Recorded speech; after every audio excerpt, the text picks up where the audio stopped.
Hello everyone, welcome back, and you are watching Technical World. Screen recording video shows a black screen after recording in iPhone and iPad.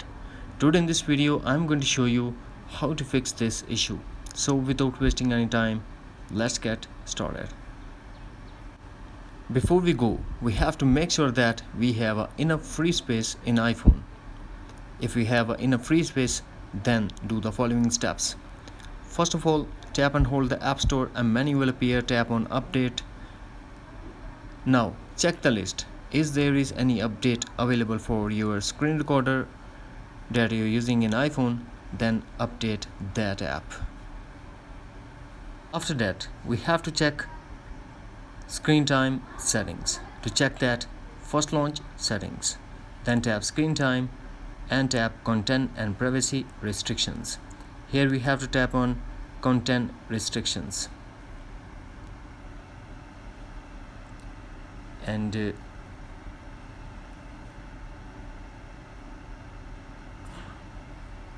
tap on content restrictions, and under game center we have to tap on screen recorder and make sure that allow is selected. Next thing that we have to do, go back to settings, general, and tap software update and update your iPhone to a latest iOS version. Next, force close all the apps that are running in the background and force restart your iPhone by quickly press and release volume up button, quickly press and release volume down button, and press side button until you get Apple logo. Finally, what we have to do, go back to settings, tap on general and tap transfer or reset iPhone. Tap reset. Now tap reset all settings. This process will delete all your customized setting to default setting, but no data or media will be deleted. Now put iPhone passcode and tap again. Reset all settings to confirm.